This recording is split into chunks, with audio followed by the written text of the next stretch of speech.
you've been nominated 31 times for the Grammy. You won 19. The first time you won the Grammy, what did it mean, and what did subsequent Grammys mean? First Grammy I won, I was at home. I was at home. You didn't go to the award show? First time I won, I was at home in the bed, you know, and it was back in 1996. What happened was, and you know, and I really hope that you can even deconstruct it even more as we begin to chop it up, because I'm an open book. Okay. I'm an open. We can talk about anything. Okay. Is that, you know, coming up, sometimes in church, you can be in communities that can be so over religious that it's almost like there's a false humility that people force upon you, that you don't want to seem excited. Right. It's because you don't want to seem like you're too worldly. Right.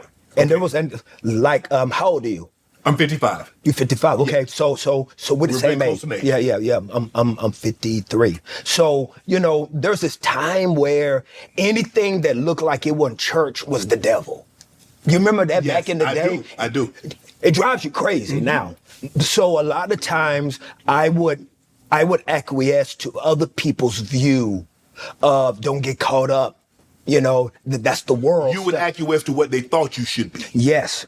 And I stayed at home. My first Grammy Award, I stayed at home in bed because I didn't want to go and look like I was getting caught up in the world stuff. Right. That's why I didn't go.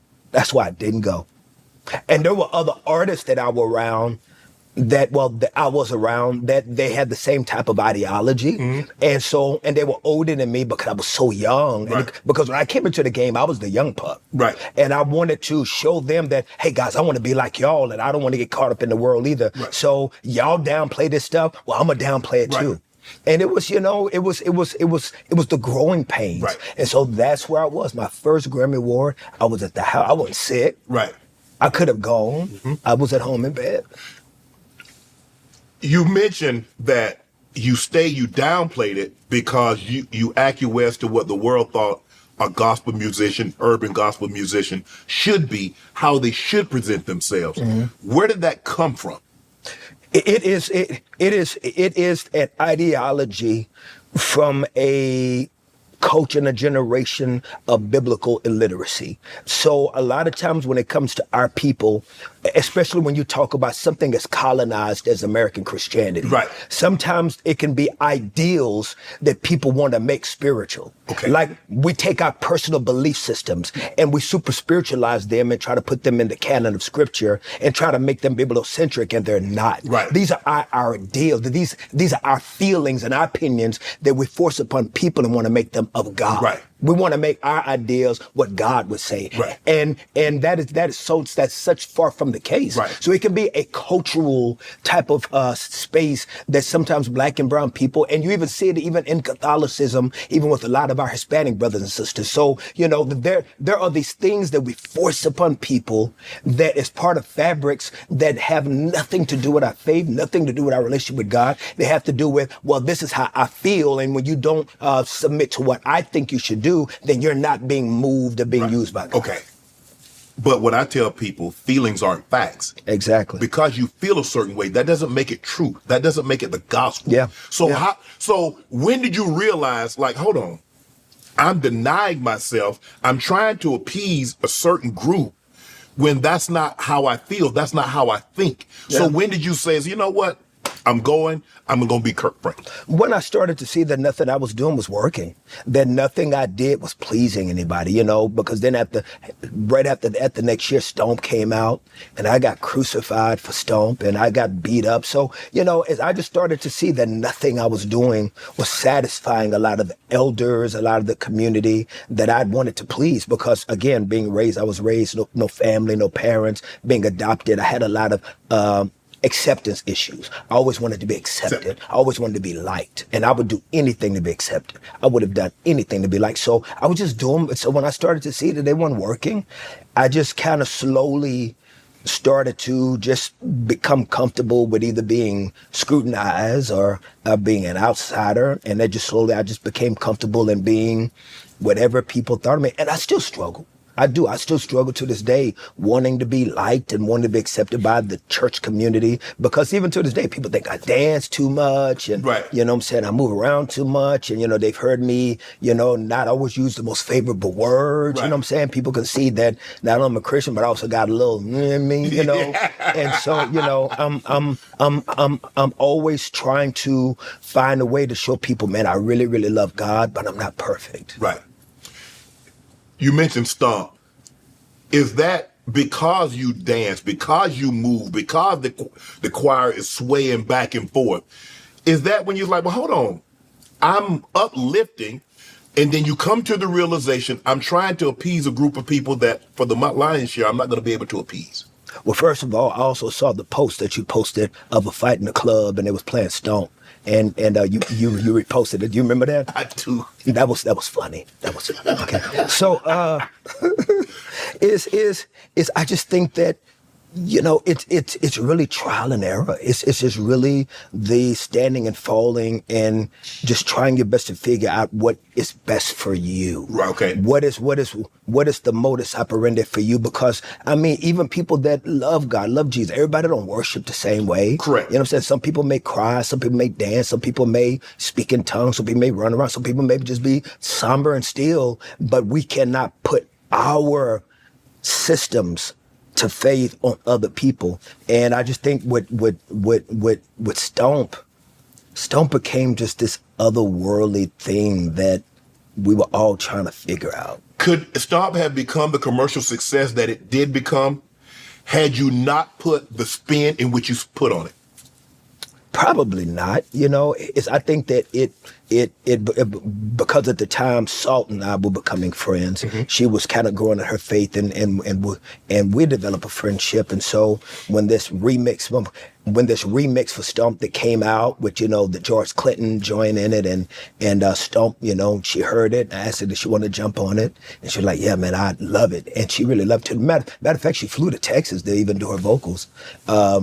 Where I live, I think that it was just the perfect storm. I think because we were young, I was 27, she was young, God's Property was young, you know, because my group was the family. Mm-hmm. God's Property was a group that I produced, but they were already put together by this incredible lady named Linda Seawright, school teacher. And so I had these young kids that were good looking young kids. Mm-hmm. They were from the hood, and they loved God. And so everything was just the right marriage at the right time. And I'm very humble for it and very grateful. Do you think some of the blowback was because you were so young? You know, in the church, normally it's elderly that's leading, that's singing, that's leading devotional, that's doing the praying. You mentioned you're 27 years of age. Yeah. And maybe something just didn't seem to sit right with the elders, that a 27-year-old is supposed to be uplifting and serving the Lord is doing. It's kind of like this is not secular music that we grew up with. Yeah. And you can even unpack what you're even saying even more, is because we all, when we were young back in that era, had to act old to be accepted. Yes. You remember that? Yes. Like it's funny because people run up to me now and say, "Yo, man, you look younger now than you did back then." Well, because we were acting and dressing old. Yes. Because you had to do, you know what I mean, our jackets were down. You remember I do. the jackets down here, the square toe gators, and you know, from City Slickers in Detroit. And, you remember that? Yeah, Freeman's in Atlanta. Freeman's in Atlanta, boy. Don't you? David Eastman. What was it? Yeah. So, you know, we were all trying to the point that also there was a whole generation of us that if we were not married. Yes.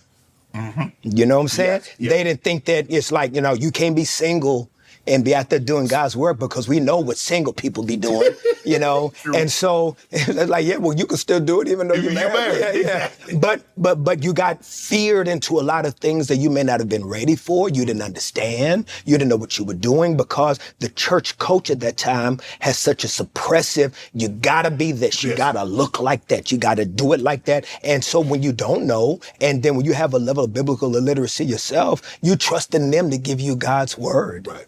Instead of realizing that a lot of you, they're giving you their word. Or their interpretation. Because it's passed down. You know, their grandparents and their parents, and they just passed it down. Exactly. And they passed down.